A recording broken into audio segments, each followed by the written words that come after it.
who had a better night than K-Pop Demon Hunters? I mean, with all due respect to Ryan Coogler and Paul Thomas Anderson, they batted 1,000. I'm Wesley Morris, and this is Cannonball. Today, the Academy Awards. They happened. People won. People lost. And now I'm going to talk about it with my friend and the culture editor at the New York Times Magazine, Sasha Weiss. Hi. Hi. How are you? Good. You watch the Oscars. I'm tired. Well, okay. I do watch them. I didn't even ask you to do it. I do watch them every year, but Okay. I watch them with some feeling of reluctance and ambivalence, which I know you share too a little bit, the ambivalence. Like, I just feel like the actual films that, especially this year, we've talked about this, it was so thrilling and exciting. But the Oscars themselves are so gamed and pre-baked, and there's just this, big importance we attach to this thing that we all know is kind of a charade of politics and inter-industry politicking, and we all have to pretend that it's hugely important. But I know that you persist in your belief that it is important. I'm not pretending. Well, I know. And every year I'm like, please remind me why this is really important. This is not pretend for me. I mean, I think that all the things you're talking about, the things that exasperate you, are legitimate. There is a lot of politicking. There is a lot of industrial, horse race-oriented business that goes on in the leading up to the show. But I actually think, first of all, as a canon-making exercise, the Academy Awards have always been very important. What winds up happening, especially in modern times with this show, people start trying to cram in, especially now that there are 10 nominees for Best Picture, they just cram all the movies in a week. So, I don't know. I just feel like the way that it has come to mean something to everybody just as a, what should I see exercise is important. But then there is what it means for the movies that win to win, and for the movies that lose to lose. And then there's the third thing, which is the broadcast itself. I think the broadcast, which is still very much watched. The broadcast, yes. I don't know what the numbers were for this year, but I think award shows in general are, after whatever happens at political conventions, and certain sporting events, I feel like award shows are the single most important. I call it a crucible, but it really is an X-ray of what the culture is at any given moment. But let's okay, as usual, once you start talking about it, I get more and more interested in it. And, yes, it's an X-ray. Yes, we're able to see certain things that we might not otherwise have seen. So let's get into it. Let's get into what happened last night.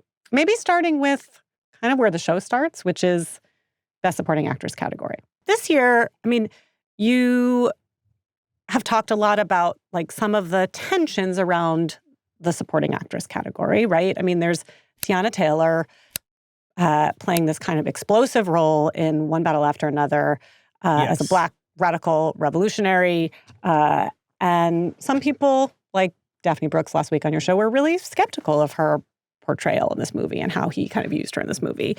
Offended by it. Offended by it. Yeah. And then on the other hand, we had Wunmi Mosaku in Sinners, who plays this kind of really potent, spiritual, kind of centered performance, summoned from her by a Black director. And these two were kind of contending, and we thought that they were maybe the top contenders. But in the end, neither one of them won. Some white lady won. A great white lady named Amy Madigan wins a supporting actress Oscar. And, she wins for Weapon. She plays the now notorious Aunt Gladys, which, I don't know if you were around on Halloween, but I saw a lot of Aunt Gladys costumes last Halloween. I suspect that canonically we will keep seeing Aunt Gladys costumes. Conan O'Brien opened the show dressed as Aunt Gladys, but only from the chin up, which was really funny. And I think, Amy Madigan winning was kind of almost preordained when the movie came out over the summer of last year. Why?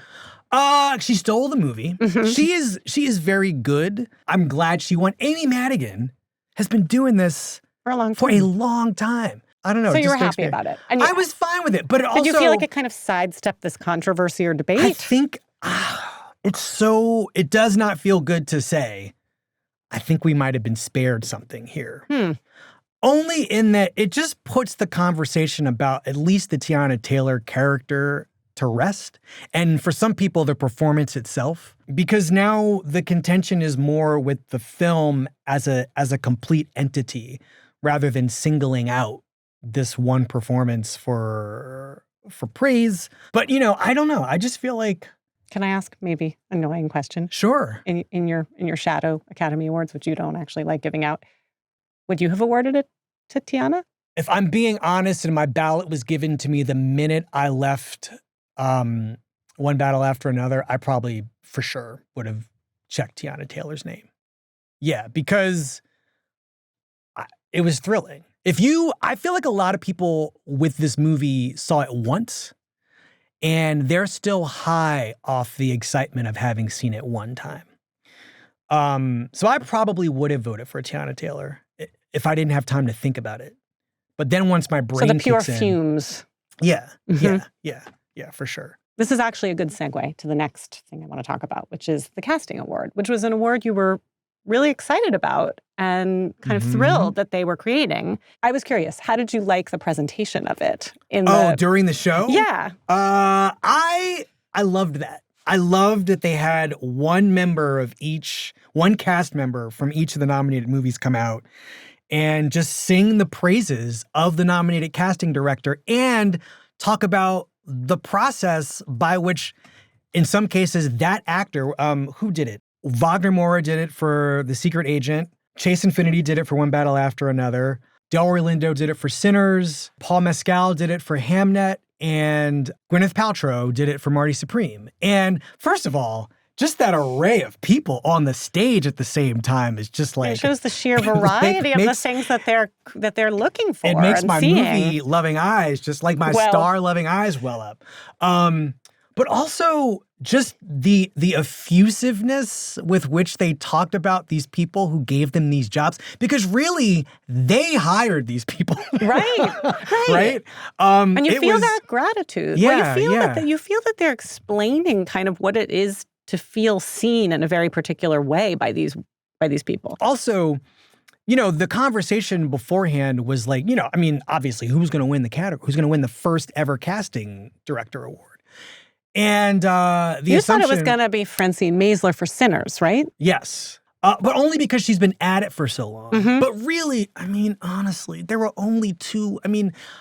For the way I consider great casting, Secret Agent and One Battle After Another are your winners here. Because it's just what I would describe as a kitchen sink casting operation. The top tier of the casting, which for One Battle After Another is Leonardo DiCaprio and Benicio del Toro and Sean Penn.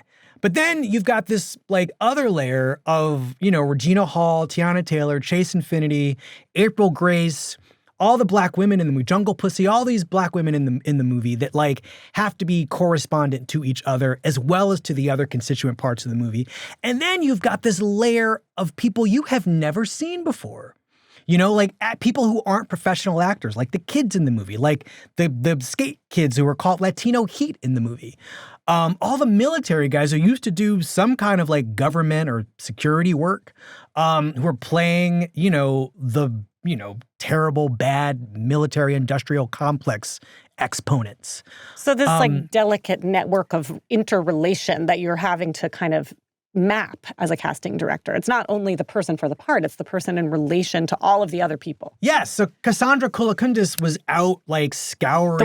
The winner for One Battle After Another, was doing that kind of work. And Secret Agent, which is of these 5 movies, I think it's my personal favorite for casting. But it's also my favorite movie of all of the Best Picture nominees too. That might have been a harder job because it is so full of people who don't act professionally. There are a lot of people who do in the movie, but there are a lot of people with major things to do in terms of the operation of the plot. And I want to talk more about The Secret Agent because it was so, it was a little bit neglected, let's say. Oh, yeah. It won nothing. It won 0 Oscars. It sounds like you kind of do think the movie got robbed. Maybe not Wagner himself. Robbed. No, I don't think it got robbed because, I mean, well, maybe, but robbed is too strong because it's just, I'm surprised it got what it got. You know how many years a secret agent is out there in the world and it gets no Oscar nominations? Do you know what I mean? Like, you guys over here, my favorite movie has got nothing. So the idea that, like, it got as many Oscar nominations as it did that's satisfying enough. Should it have won international feature? It lost its sentimental value, another movie that I like, not as much as this. I don't know. Probably yes. But I mean, we're talking about Snubs. I watched K-Pop Demon Hunters over the weekend. Yeah. You think it got snubbed? What are we doing? Now look. It got a lot of attention. Of all the movies, tell who me. had a better night than K-Pop Demon Hunters? I mean, with all due respect to Ryan Coogler and Paul Thomas Anderson and Michael B. Jordan, who had a better night? They batted 1,000. It's fantastic. But did y'all watch the movie? I love the movie. Did y'all watch the movie? Like, where's the original screenplay nomination? Where is the best picture? I mean, if we're doing it, where's the best picture nomination? Let's do it. Here's what I'll say. This is a whole movie about, like, a long tradition of people who've existed as undead and people who've existed to stop them from proliferating these undead. And if I didn't tell you that I was talking about K-Pop Demon Hunters, I could have been talking about Sinners, right? That's fascinating, connection you're making. Like, say more? They're the same movie. Huh. I mean, they're very different, but they're very similar. I mean, they begin the same. They have the same beginning. Wunmi Mosaku, who plays, Annie, the hoodoo conjure woman, is essentially laying out this history of, I'm going to boil it all the way down to just the veil in African-American existential psychic life, right? And what it means to to have two existences essentially, right? And then the beginning of K-Pop Demon Hunters is unfurling this ancient history of elders and ancients using music also, right? Like, music has sort of been a part of this, these demons that exist in people, and how do you snuff them out? And these people have been existed to find the demons and expunge them. And one of the more ingenious developments in the movie is the dark forces come up with the brilliant idea to guise themselves as a K-pop boy band. It's so good. It's so funny. And the movie means it, right? And I just feel like there's so many great jokes in that film. Anyway, the point is, fine. It wins Best Animated Feature. It wins Best Original Song. But y'all could have thrown this a Best Original Screenplay something. It's more original than at least two of the other nominees. I don't know. I don't know what we're doing. I love it that in rewatching K-Pop Demon Hunters, you're you're elevating it into the same league as Sinners. Which maybe is not unfair. I just wish that I had figured this out months ago. Because I think it's really deep. And it also is just so refreshingly light at the same time. Yeah. But I mean, it just works at two different valences. Okay, one more snub, just to touch on at least. Marty Supreme. Oh. Timothée Chalamet. Kind of a rough night. What happened to that movie? What happened to the campaign around it? Now look, nobody was ever talking about it as being the best picture of last year or anything, but it is something industrial is going on with this movie to me. I don't know what it is. Some of it is related to Timothée Chalamet and, his PR antics. And, Which just got tired after a while? People liked them at first. I never liked them. They always sort of made me uncomfortable. And he in his I think that I love his professionalism. I love his adaptability, like his disturbingly chameleon-like adaptability to all non-artistic situations, I guess. Mm-hmm. Like he's a great guest. He's a great co-conspirator in internet-oriented activity. You know, he's kind of a master at that. But I also think that, you know, at the end of the day, this is a very traditional operation. And I don't know what the voters know about anything this man is doing. I also think the voting closed. I think the vote, I don't know when, I don't remember exactly what how many more days were left in the voting when he made those comments about opera and modern, or ballet and opera. You know, basically saying nobody cares about these art forms. Yeah. So he doesn't want to be in an opera or a ballet. He wants to be in the arena, essentially. Right. I mean, whatever. Everybody's taking their shots at this man. I'm not going to bother. Like, it's a dumb thing to say. He probably, the minute he said it, you know how these things work. You get all heated up. So his sister and mother I both know. in ballet. He didn't, I'm not going to say he didn't mean it, but it's just one of those things you say, and the minute it's out there, you're like, oh my fucking God. Fuck. Because you can't take it back, because you're Timothée Chalamet. You can't call. There's no publicist in the world that can make this disappear. So he's just got to like take his lumps. But I think, I don't know. I mean, I don't have a lot of mystery around what happened to Marty Supreme. I think it suffers a similar problem as The Secret Agent, right? Strangeness. Like strangeness. Mm-hmm. It's got a strange tone. People went to that movie, as you and I have discussed, thinking they were going to watch a Farrelly Brothers movie. You know, a Marx Brothers movie. I don't know what they thought they were going to get, but they did not get that. They got something much rougher, raw, more violent, more unrelenting in its rawness and roughness. And he was at the center of, you know, he's the eye of that storm. And, you know, honestly, I mean, I'm putting Wagner Moore first in my ballot, but my second choice, just based on the performance, right, is probably Timothée Chalamet. That's a great performance. There's no argument, at least for me. That is a great piece of acting to me. And it's such a promise of like what the next 10 years can look like for this person. Like the things that he can do if the right parts come along. But I also understand the sort of dislike of him at the same time. Yeah. Right? I mean, I don't know. It seems ad hominem though, because it doesn't have to do with the work.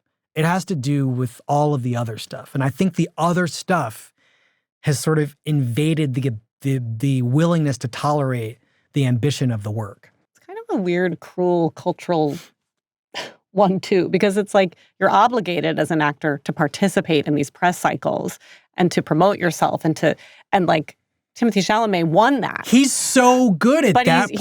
He's so good that it kind of cursed the art. Well, he went too far, right? Like you get carried away. He cursed himself, I think. He cursed himself. Okay, so he doesn't win. But you know, right, okay. Wagner doesn't win. No, Wagner Moore does not win. The Oscar goes to Michael B. Jordan. And you wrote really movingly about him, about your kind of like journey to a slow, not reluctant, but kind of like confused journey to really appreciating his performances. Look, I mean, how did you feel when he won? Like oh my God, I'm going to cry right now of just happiness because this is becoming a right. I know, it's just, I'm not going to really, really cry, but like, you can. There is something, I'm just going to like, Michael B. Jordan is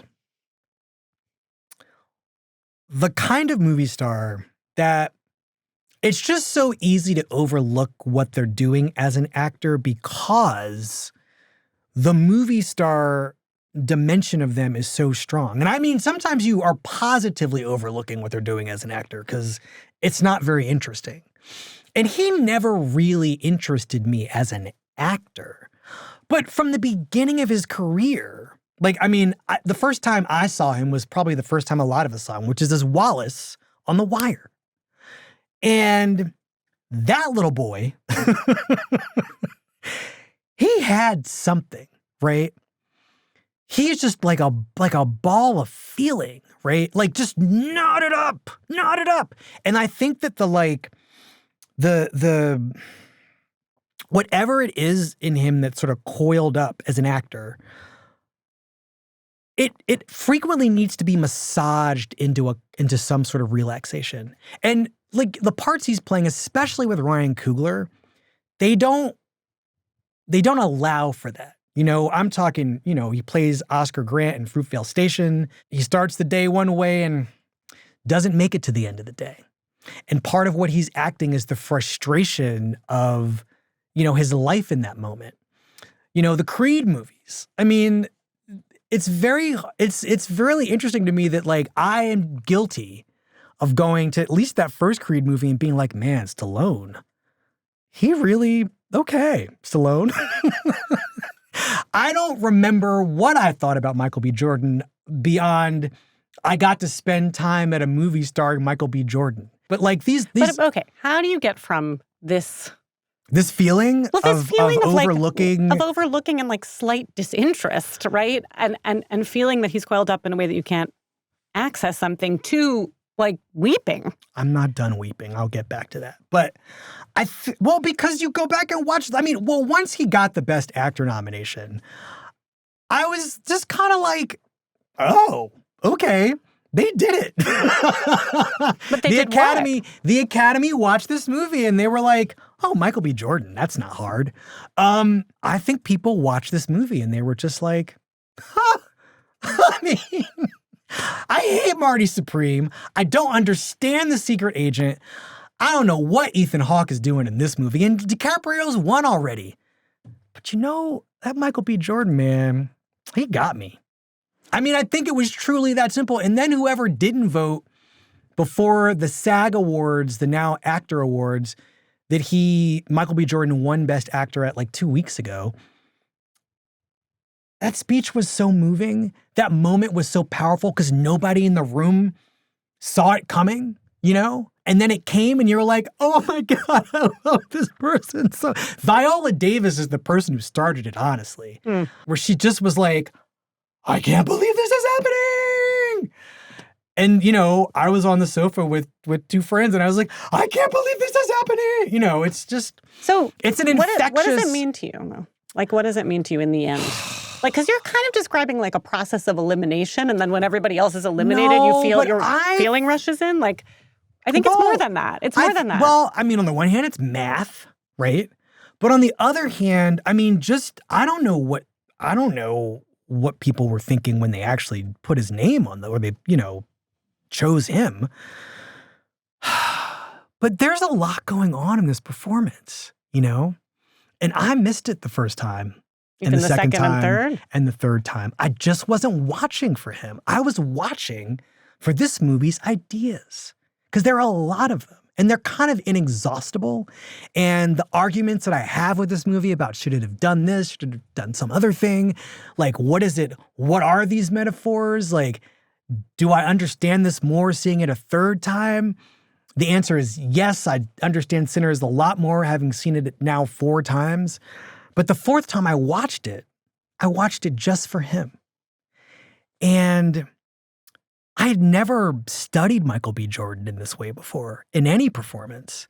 And you just see that, like, okay, fine, the eyes don't do a lot, and his line readings aren't great. So this, to me, is about the soul, right? This is a soul performance.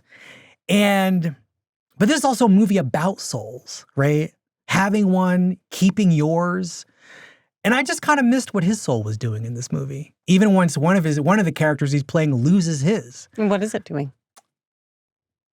I mean, connecting to the sort of historical environment, to these other people.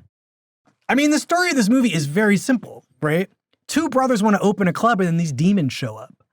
But you're watching these 2 brothers fight to live when they were like each other's keeper for so long. And now Michael B. Jordan has to act the evil of this turned brother and the like heartbreak of what to do about how to extinguish him, like a person that he's been protecting this whole time, these many years.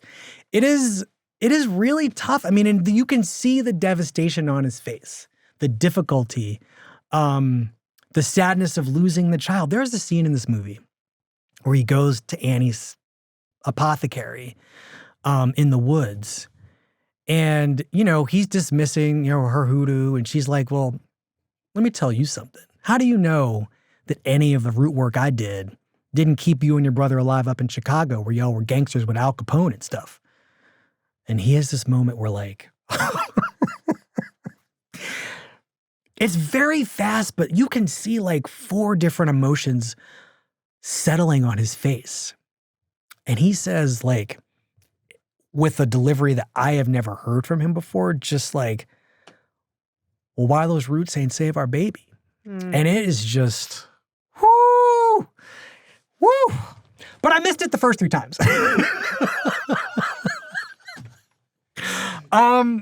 Okay, well, this gets us to like the ultimate award.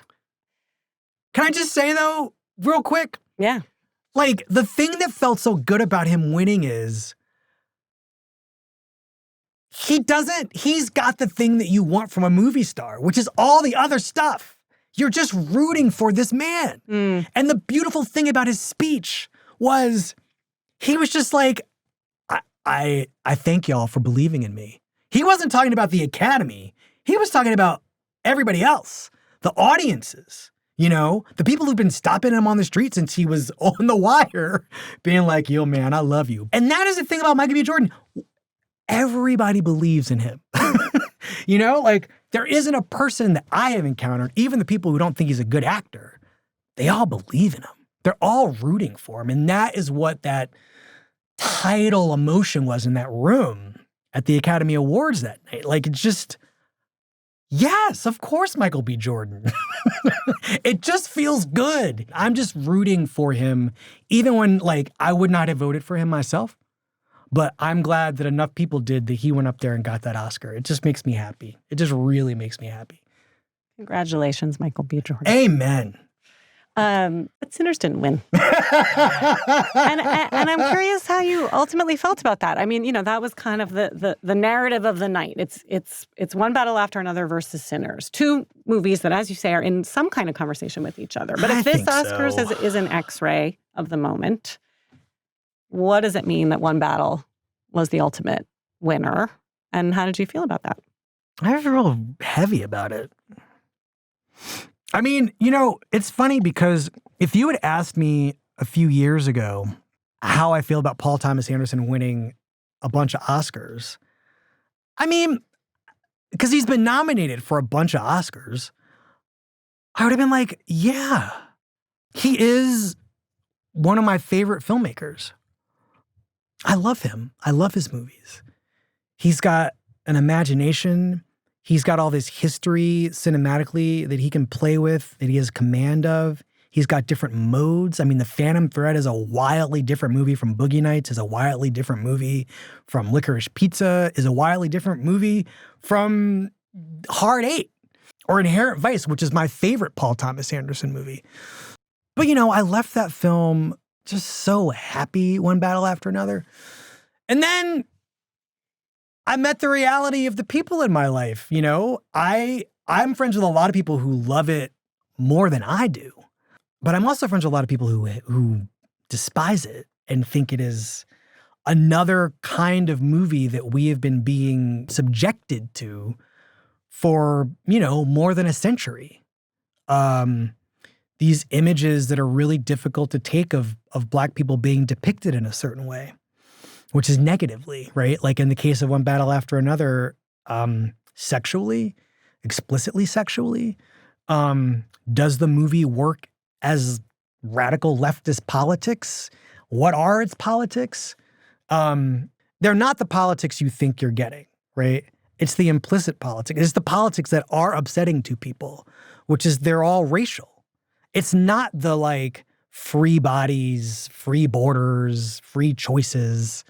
It's not that. It's this very ancient politics about white men and black women's bodies. That's what this movie is about, period. And does Paul Thomas Anderson's movie really understand what it is fucking with here? You know, it's funny because I had Daphne Brooks on last week to talk about the black feminist response to this movie and you know, the black feminist dislike of it, the frustration with the appreciation of it and their anger toward the movie. And she brought up Mississippi Burning, which is a Best Picture nominee from 1988 in the 89 Oscar year. And Gene Hackman movie, where Gene Hackman is playing a member, like this, Willem Dafoe and Gene Hackman are these FBI guys who've gone down to Mississippi, same place Sinners is set. And they're trying to figure out who murdered the 3 civil rights workers who were killed in Mississippi. And the whole movie is about Gene Hackman solving this crime or trying to solve it. He falls in love with Frances McDormand, who plays this abused wife of one of the Klan members.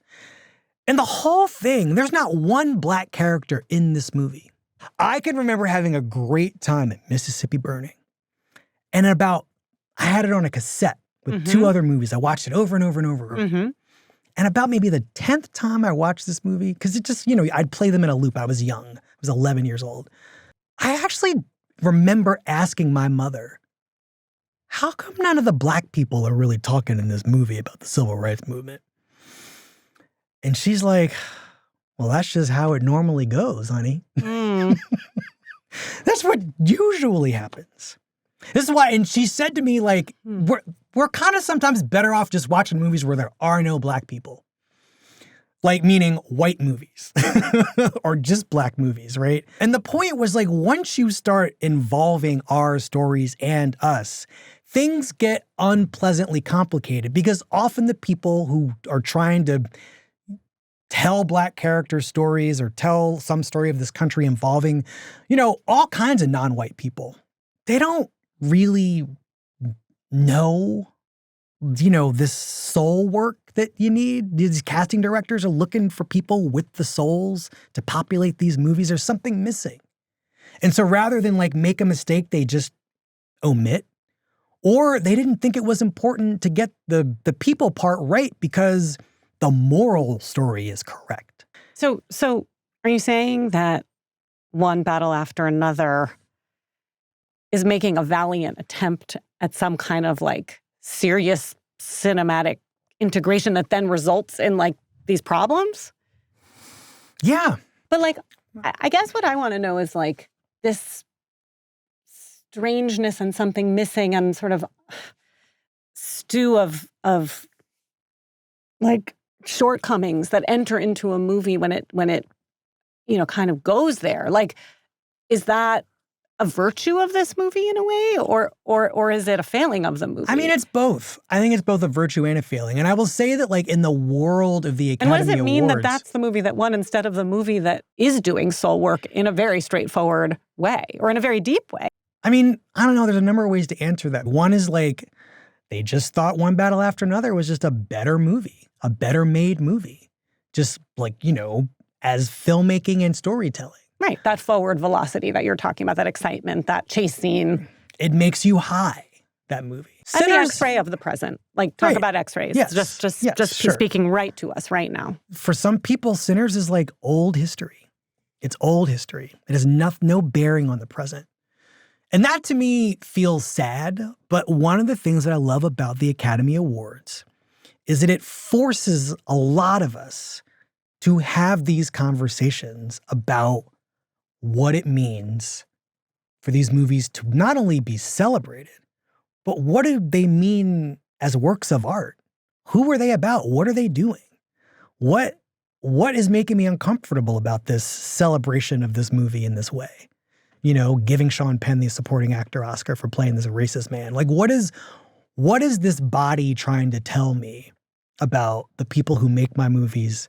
And, you know, sometimes depending on who the winner is, what this country is all about.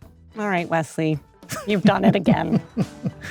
I don't know. Did You I? persuaded me that the Oscars are indeed important. Oh, they're really important. They're really important. I mean, a lot came up and will continue to come up, and it's true. It's like, it's not the end of the conversation. It's kind of like a way of processing and reprocessing the conversation. So thank you. Thank you.